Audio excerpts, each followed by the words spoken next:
Miss Carrie, my friend, thank you so much for joining us today. Zach, thank you for having me, and thanks for your important work. I tell you what, I'm super excited about this conversation. I have most recently read your book. I've heard nothing but great things about you and your ministry through my dad. But for some of the listeners and viewers who maybe don't know fully about you and all the incredible work and the incredible things that God is doing in and through your life, let me read your bio, because let me tell you something. It is amazing, all of the things that you have done, that you have accomplished, and where God is taking you. Carrie Sheffield is a columnist and broadcaster in Washington, D.C. She earned a full tuition Harvard scholarship, managed billions of dollars in risk at Wall Street firms, and competed in a Miss USA system beauty pageant. A journalist and former White House correspondent, she challenged the Muslim Brotherhood in Egypt and testified as an economic expert before the U.S. Congress.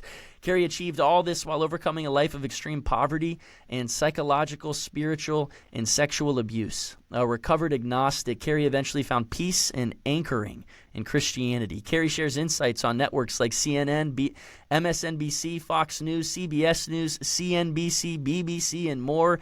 From ABC's Good Morning America to HBO's Real Time with Bill Maher, PBS, and C-SPAN, she uses her dynamic voice to resonate with audiences of millions. A traveling enthusiast, Carrie visited every continent, including Antarctica. That's crazy. I would love to ask a question about that after this. Before age 30, she ran the Marine Corps Marathon, won the National Press Club 5K 3 times, named a most inspiring New Yorker by the popular connection app Bumble. Carrie is passionate about instilling resilience and joy in others. Carrie, like I said, you have done so many things. That is like a bucket list life that you already accomplished before the age of 30 then. But let me ask you this. What are you most excited about in this season of your life, and what has God really laid on your heart for such a time as this?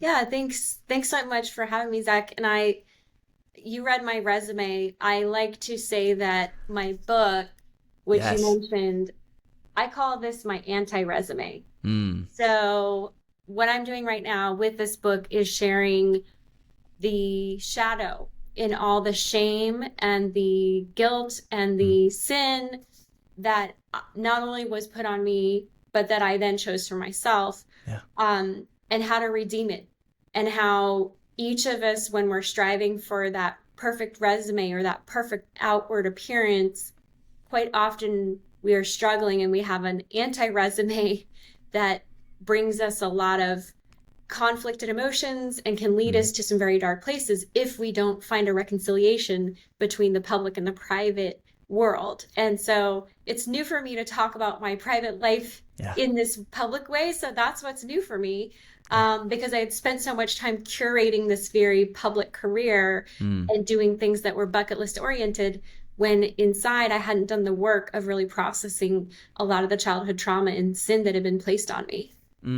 Well, I appreciate just even the vulnerability in sharing that fact, because today I want to afford you the opportunity of sharing your story and really giving us a glimpse of what life was once like for you. But as you mentioned, you held up your book, Motorhome Prophecies, A Journey of Healing and Forgiveness. Before I afford you that opportunity to just share about some of the challenges and the adversity that you lived through, Carrie, and that you've experienced firsthand, I wanted to ask this question. What's the heartbeat and the message behind the book that you hope every single reader will have the opportunity of walking away with? Yeah, I think there are two main themes. One is that God is not religion. Mm. And there are many young people who are walking away from God or Christianity or the church because they see abuse done in the name of God, or some sort of church hurt either to themselves or in someone else they care about, or just watching it. And they confuse God with religion. And that's one of the major themes of the book, is that God is not religion. Another major theme is that God can and will save your mental health if you allow him. And my life is a testament to that, because I come from a family with extreme mental illness. And it was only through God's mercy, even though I was running away from him for a long time, that I was able to renew my own mind. There's a concept in science called neuroplasticity. Yes. And what it means basically is that you can rewire your brain. The brain is very fungible. It's amazing. And God is in the business of neuroplasticity if we allow him to rewrite the code that we have put over ourselves. I describe it as because I had so much sin placed on me by my father, Mm. and he had sin placed on him by other people in his life, it was generational curses. And God Mm. helped me to rewire my brain so that I rewrote that code. And it's a work in progress, but Yes. I now am able to recognize a generational curse that I'm speaking to myself and rewrite that code and to speak a generational blessing over myself. Wow, I love those two themes. God is not religion, right? We talk a lot about this on the podcast, is that, Christianity, faith, God, again, not religion, not behavior-based, but it's the relational aspects. God is relational. He is in the midst of our pain alongside of us, not just allowing bad things to happen, but actually in our midst experiencing those things as well. And as you mentioned, God can and will restore your mental health if you allow him to, if you let him. I believe that God goes where he is invited. It shows us time and time again in Scripture, and if we invite him in, then all of a sudden the good that he is capable of can come and fulfill us in the midst of those dark and turbulent moments. Carrie, for you, I know that's something that we talk a lot about on the podcast. This is really an opportunity to share testimony, share stories of God's goodness and his grace and how he has walked us through some dark and difficult moments in our own lives. No one is a stranger to pain and adversity. Your story is clearly one of pain and adversity that infiltrated your past and your upbringing and your childhood, as you've already alluded to. But I would love for you just to give our listeners and our viewers just a glimpse into what life was like for you growing up and how difficult things really did get. Yeah, so the name of my book, as I mentioned, it's called Motorhome Prophecies. This is not our motorhome, but it's a motorhome that looked like one of the ones that I grew up in. So I have 7 biological siblings, and with our parents, there were 10 of us. We spent large portions of my childhood living in motorhomes. We also lived in sheds and tents. My mom gave birth to my brother when the family was living in a tent. And I took my ACT exam when we were living in a shed in the Ozarks without running water, without heating, no furnace. And we had these little makeshift space heaters to plug in, but temperatures get in the 30s on average in the winter there. And so it was just very transitory. Sometimes we had houses as well. I describe it as careening between a first world and third world existence, a lot of instability. And in the end, I went to 17 public schools and homeschool. And all along the way, the reason we lived this way is because my dad said God was commanding him to do it, and that my dad was a prophet, and that he would become the president someday, and that God wanted us to go on this proselytizing mission. He was a world-class musician, a classical guitarist, and he would take his guitar and play it on street corners and pass out brochures and try to convert people to be Mormon. And eventually, as we all grew older, he assigned us musical instruments. And so all 10 of us were there on street corners playing music and trying to convert people to be Mormon. And that's how I lived. And it was a lot of, I say in the book, there's no shame in being poor. I feel no shame in that. The problem was that we had abuse. So when you combine poverty with abuse, then it becomes a downward spiral. And eventually 2 of my brothers developed schizophrenia.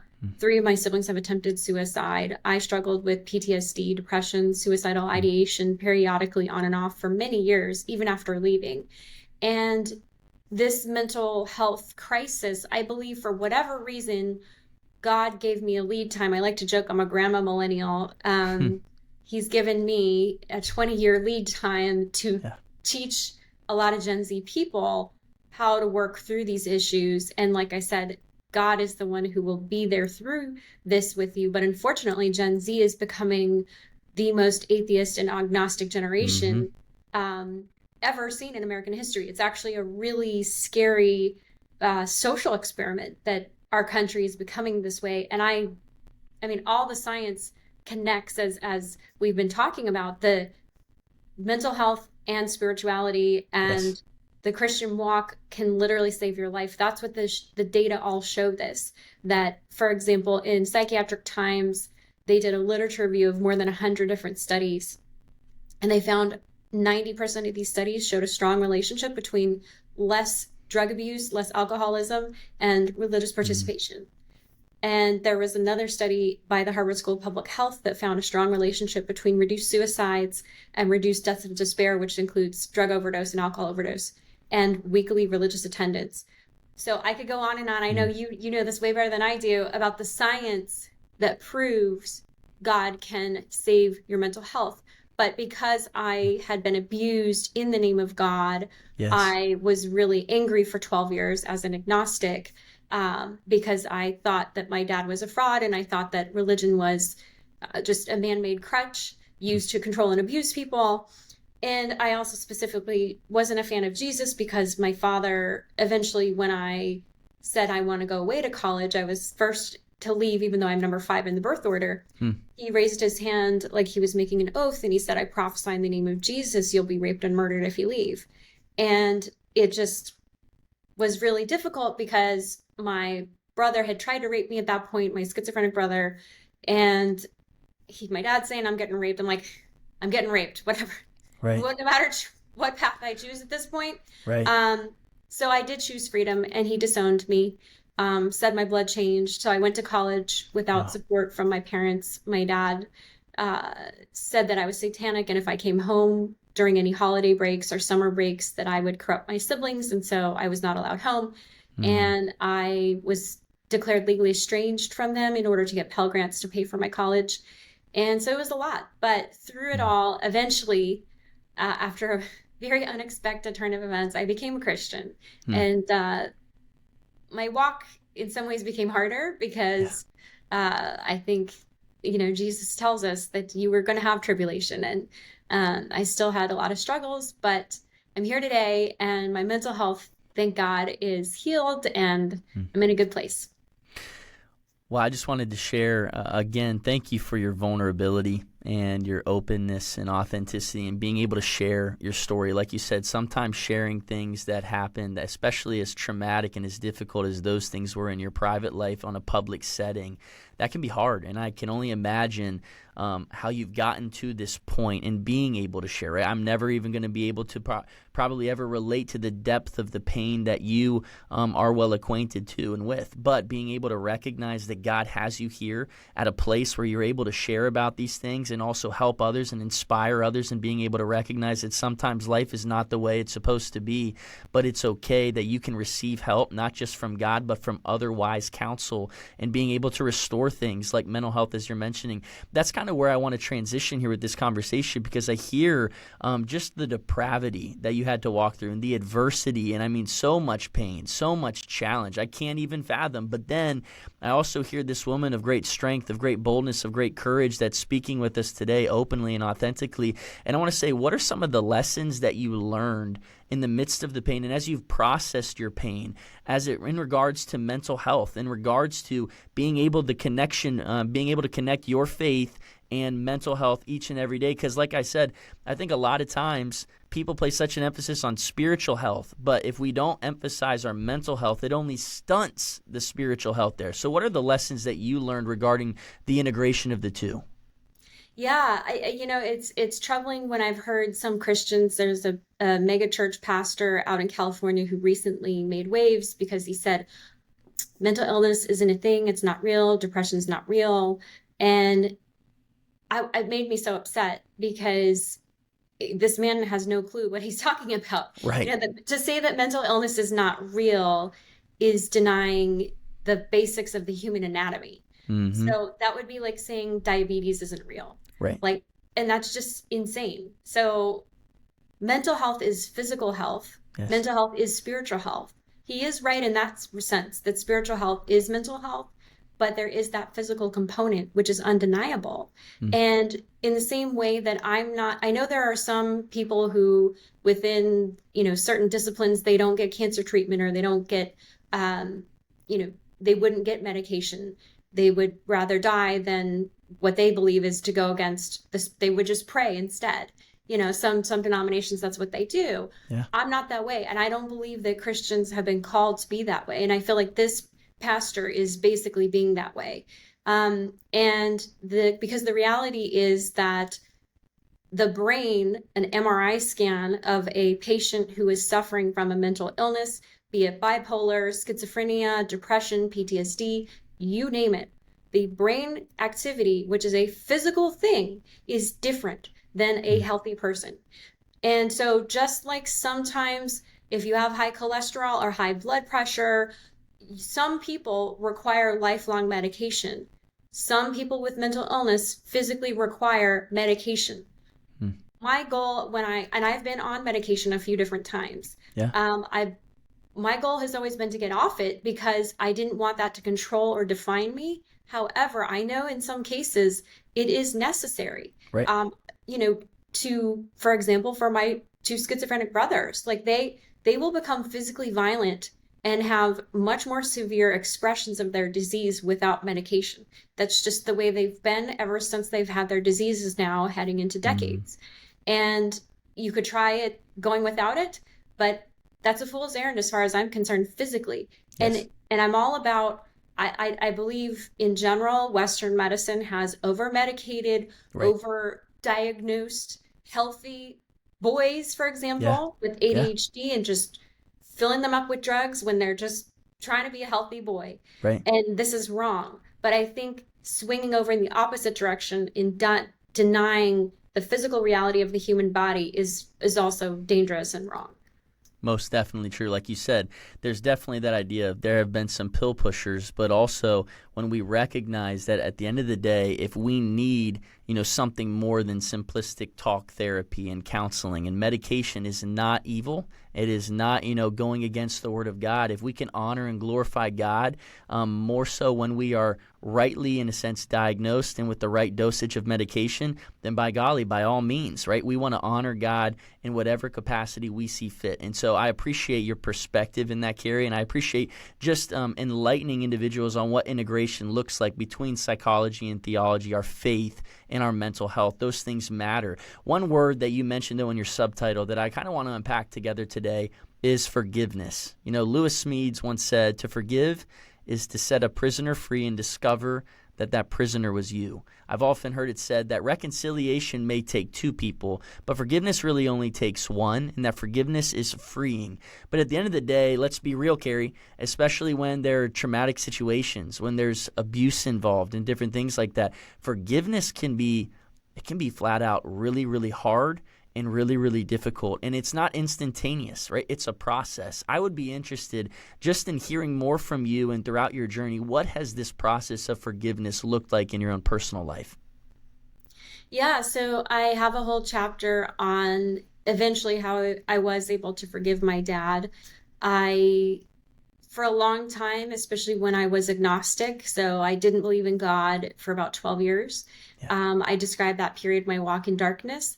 And I describe an agnostic as not an atheist, because an atheist says there's definitely no God. Right. But an agnostic I call it a cosmic shoulder shrugger or a fence sitter, to say, I just don't know. I don't know if there is or there's not. And I took pride in the fact that I thought that was the most humble position to be, that I'm just saying, I don't know. Maybe there is, I don't know. But if there was one, he was probably a jerk for putting me in this horrible family.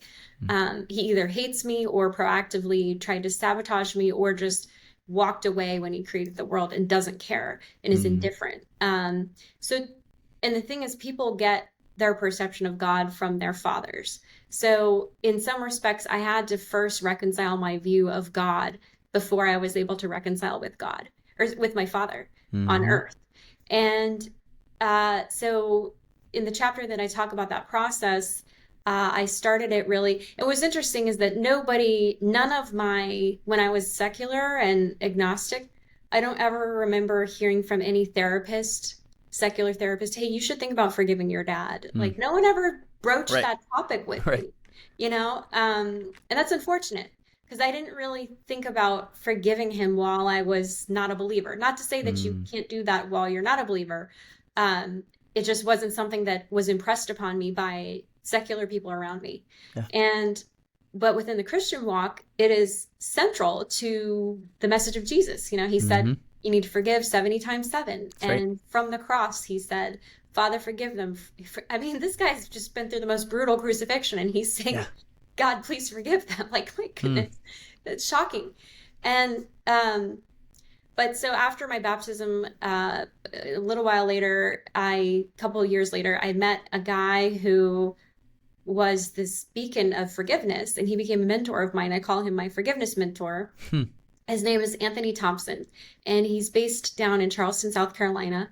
And his wife was murdered in the Charleston shooting in Wow. 2015 when this evil white supremacist drove across the state from Columbia to Charleston, opened fire, killed nine black parishioners. His goal was to create a race war. He wanted the white race to rise up and riot and destroy the black race and have it start in this black church. Mm. And this was his evil goal. And because he had seen the burning and the rioting in some other states, Yeah. and so he wanted to replicate that there. And instead, what happened was a miracle, because I'm not a lawyer, but from what I understand, it's not typical for the judge to allow the family members to speak directly to the accused in the very first bond hearing. And that's what happened. And these family members, including my friend, forgave him. They told him directly, I forgive you. God loves you. Give your life to Christ. Give your life to God. You will be able to repent and turn your life around. Wow. No matter what happens. It's not to say that these family members didn't want him to be prosecuted and tried to the full extent of the law. That's different from, like you said, the one person who can forgive. It's just a one party situation, and these family members forgave him. And so Anthony Thompson, he's a pastor in Charleston. He was at a different church. His wife was teaching the Bible study at that church where the shooting happened. He forgave him, and he wrote a book. The title is Called to Forgive. And I read that book, I devoured it, and it became a blueprint for me in how to forgive. And right now I'm actually on an advisory, it's an informal advisory board for a project at the Harvard School of Public Health, and it's about forgiveness. And what they have done with their research is to show that forgiveness is so good for you. And Yes. this isn't just them, but there's all kinds of research that shows that forgiveness is good for your mental health, your physical health, your spiritual health, even your financial health. So I'm a big believer in it. And even if you're not a believer in God, trust the science. The science says that forgiveness is good for you. Absolutely. And as you're mentioning, I think a lot of people have maybe an improper understanding of what forgiveness really is and what it really looks like, and the process that so many people have to take, because forgiveness doesn't mean that you're not going to have, traumatic memories or think back and maybe occasionally still be angry and experience that God-given emotion of anger for maybe what has happened to you, maybe just the childhood, the upbringing that you had to experience or go through. I also, as I mentioned, forgiveness is not the same as reconciliation.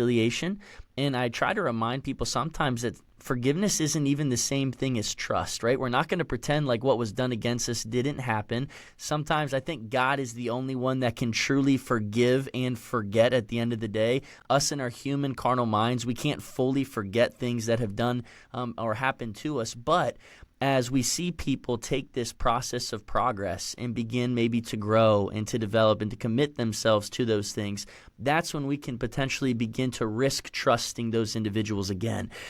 Speak to the difference in that for a second as well, Carrie, because I want the listener out there who maybe has been through a lot of trauma like yourself, who says, you know what, yeah, I can forgive, but I'm not going to trust that person. I'm not just going to allow that person to continually wound me, especially when there's difficult patterns and it's clear and it's evident that, I think that's the worst thing that I could do in my life. Speak to the difference between forgiveness and trust and what that looks like.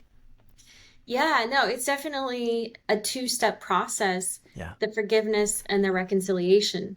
Two different things. Right. And that's one reason why people say, oh, I'll never forgive, because they conflate forgiveness with reconciliation. Mm-hmm. Like you said, forgiveness, it's a one-party thing. That's your job.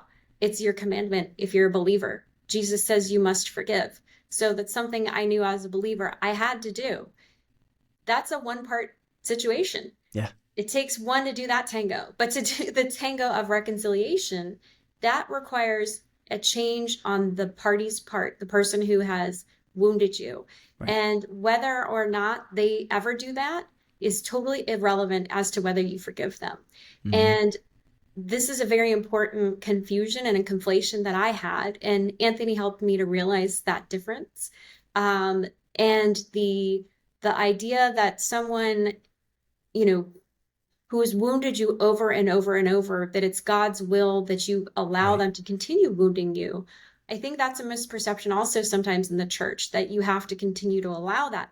I don't believe that is true at all. I believe we have the responsibility even to put boundaries in place. When you're breaking a generational curse, you actually have to break it. You can't keep going back to the well. Yes. And so I think it does require your own taking responsibility for your own safety by ensuring that the behavior of this person has changed. And unfortunately, a lot of times people don't want to change. Yeah. But it doesn't mean that you should still harbor the anger and the unforgiveness and the bitterness inside you. You have to release it. And the idea that, you must reconcile with them, I don't think that's biblical. I Right. think that that's trying to force, basically trying to take away their free will. And God gave us free will. Mm-hmm. And to try to keep violating that, I think it's a fool's errand. And so to honor that God-given free will and recognize it's basically their sovereignty. Yes. It's not your sovereignty. And so once you've been able to separate your sovereignty from their sovereignty, then you can Yes. figure out when and how they would ever be able to blend together. And I think that it can be dangerous sometimes on either spectrum, where the unforgiveness is trapped, and that's it causes a lot of physical pain. That's I know right. for me it was causing physical pain, and it's part of why I ended up getting really an onset of fibromyalgia, Right. and ended up in the hospital and feeling suicidal level pain because I had Mm. had all this anger still trapped in my body. So there's that one extreme, and then there's the other extreme, of saying, oh, and for example, an abused wife has to go back to the abusive husband Mm-hmm. because that's God's will to be under the thumb of the abuser. No, in both cases, I think there is freedom, there's health. God wants us to walk in that. I 100% agree with you there, Carrie, and being able to recognize again that forgiveness only takes one. Forgiveness is freeing, and forgiveness is really about coming to a place of acceptance, but then also living with a posture of surrender and allowing God to be the one that is in control of those things. God is the ultimate judge. God is the one who brings justice. And when we try to white knuckle our way through life and clench those things on our own strength, we can't do it. But our power is truly found through surrender.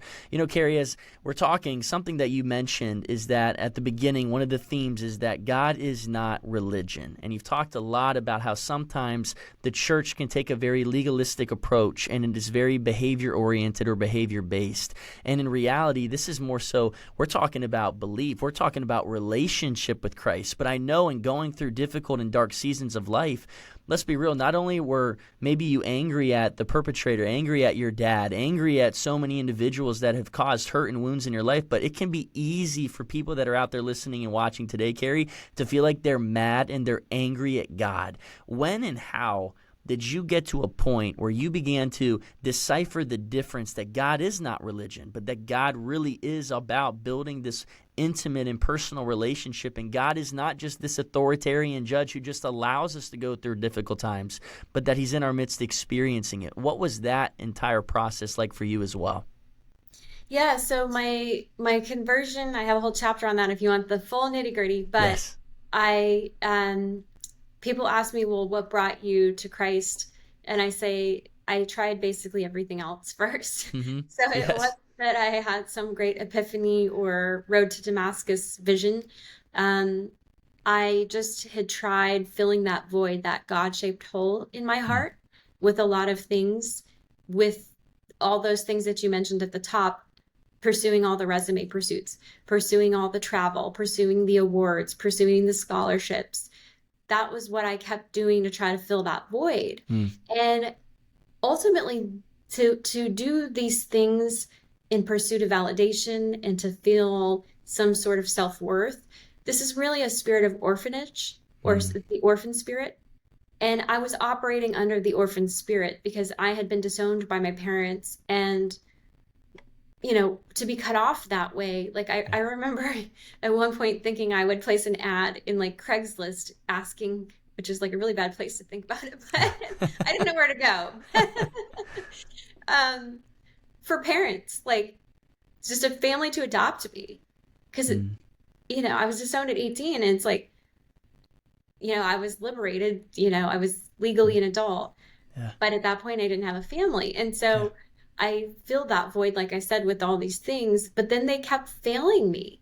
Mm. And for example, I put the career of God, I call it, Tim Keller, rest his soul, had a Yep. wonderful book titled Counterfeit Gods. Mm. And each chapter is a counterfeit God that we put in place of God. And I tried pretty much all of them. Yeah. So the chapter he has on career, I tried that false idol, but then I got laid off and I fell into a suicidal depression because it was my entire self-worth at that point.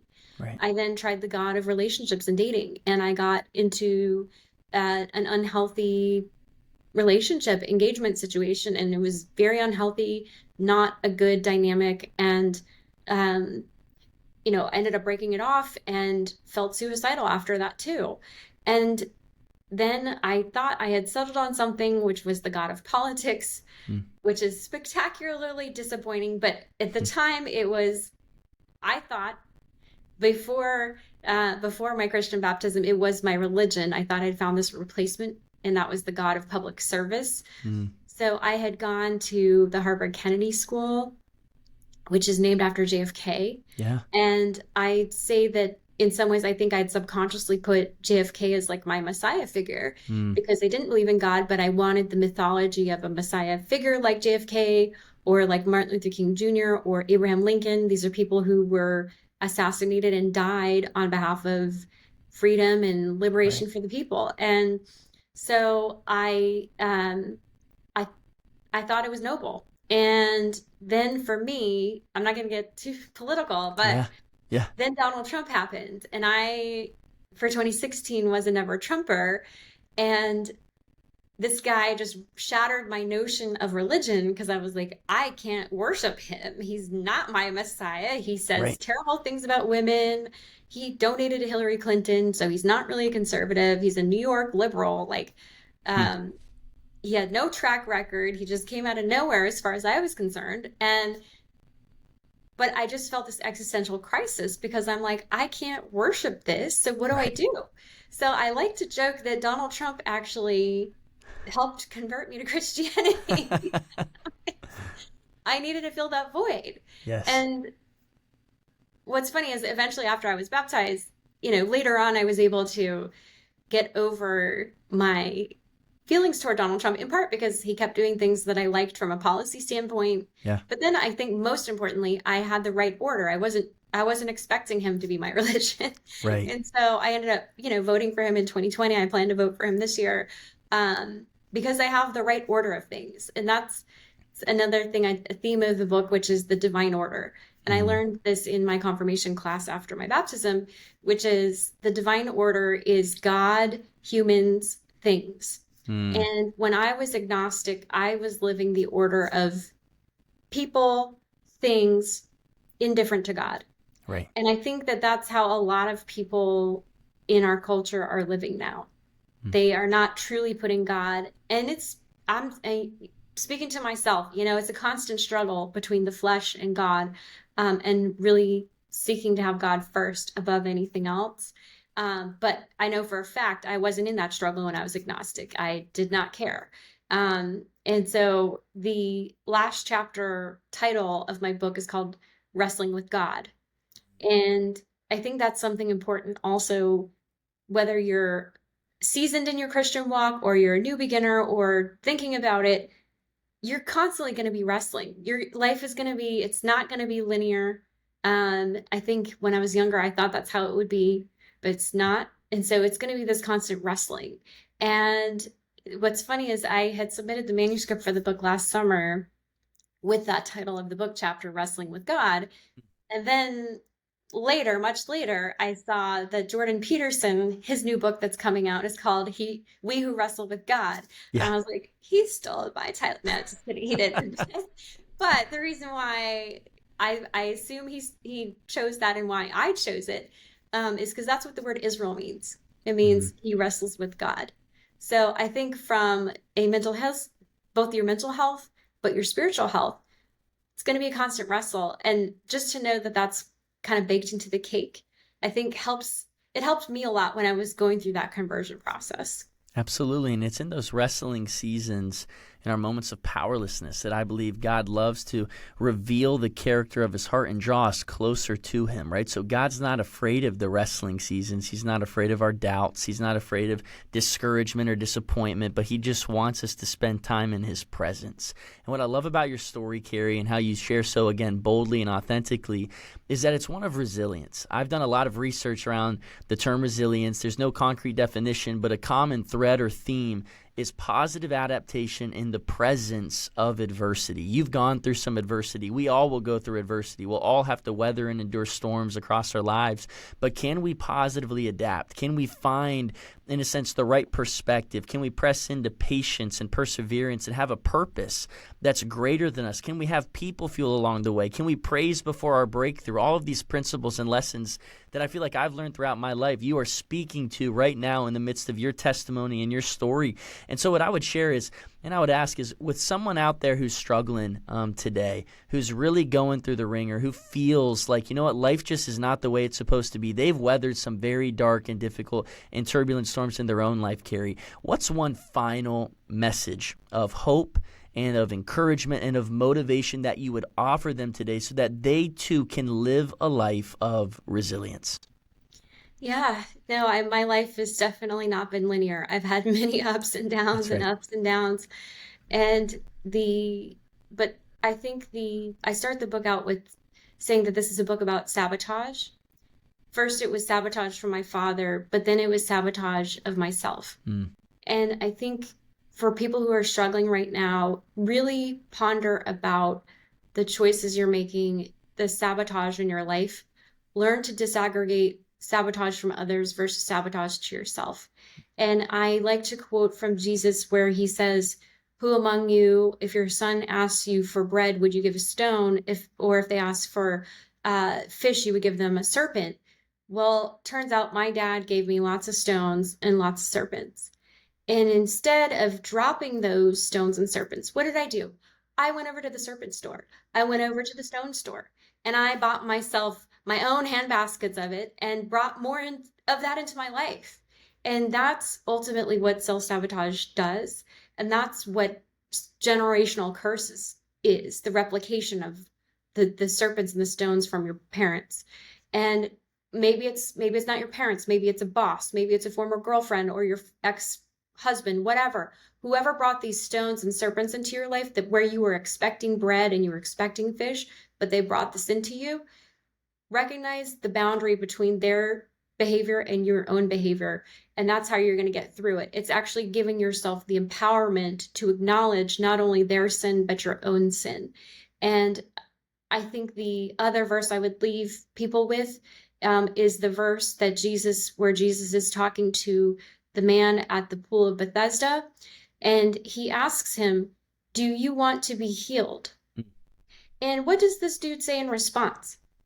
He makes excuses. Yeah. He says, "Oh, I wanted to go to the water, to touch the water, but every time the water started, I just was too slow and I couldn't make it." And he's got the Son of God standing before him. And instead of just saying a simple, yes, Yeah. I want to be healed, he's making excuses. He's seeing the obstacles. He's groveling. He's having this experience of rumination. And that's something in mental health and mental illness. Rumination is where your brain gets into a constant hamster wheel, Yes. or even a downward spiral where dude, if there was a beauty pageant I would in, queen of rumination, that's me. But what Christ offers us is redemption. Yes. So that's really the choice that you have. Do you want to be healed? Do you want redemption, or do you want rumination? It's really your choice. And that's the power that you have within yourself, which can be daunting to realize you do, but that's what I would leave you with, is to know that you actually have that power. So powerful. Carrie, as you talk about even rumination, I heard a quote the other day, and really a really good definition, that rumination is the pathological obsession with one's pain, where it's the only thing that you can think about, because it's like, man, I don't feel like there's an ending. There's no light at the end of this tunnel. So we constantly are so consumed with it. But as you mentioned, rather than a spirit of rumination, God has given us a spirit of redemption, of restoration, and we serve the great repurposer, the one who can take broken things and who can make them beautiful again. And so I would just encourage every listener, every viewer out there, if you are going through a difficult, dark, turbulent season of life, if you've experienced that in the past and you're carrying that past with you alongside of you, I would ask that you invite God into the midst of your mess and just allow him the opportunity to do what only he can do. Carrie, for all of our listeners and viewers, where can they find out more about you, or also go to purchase a copy of your newest book, Motorhome Prophecies, A Journey of Healing and Forgiveness? Yeah, thank you so much. I've got my own website, just carriesheffield.com. If you should be able to buy books or your book wherever you get your books. It's on Amazon. It's on Barnes & Noble, Goodreads. If you want to give 5 stars on Goodreads, this would be very welcome and helpful, or on Amazon. Or if it's not in your local bookstore, you can call them up and they should be able to ship you a copy. Again, it's called Motorhome Prophecies, Journey of Healing and Forgiveness. And my prayer with this book is, exactly what you mentioned. I love this quote you just said about rumination, that my hope is that you would get hope from this. And maybe you didn't go through trauma, but maybe someone that you love has been going through trauma. I've had people share that when they've read it, it helps them love others. So I wrote it for both the church and the non-believer. But my hope is there's a lot in here that can help encourage not only those going through trauma, but those who love people who are suffering. I would encourage all of our listeners and viewers, go to carriesheffield.com, as well as pick up your copy of Motorhome Prophecies, A Journey of Healing and Forgiveness. Carrie, my friend, thank you so much just for your time and your willingness to join me today, but also thank you again for your boldness to speak up and speak openly about the integration of faith and mental health and how important those things are in our daily lives. Carrie, thank you for joining me today. Thank you, Zach, and thank you for your amazing mission to help heal others.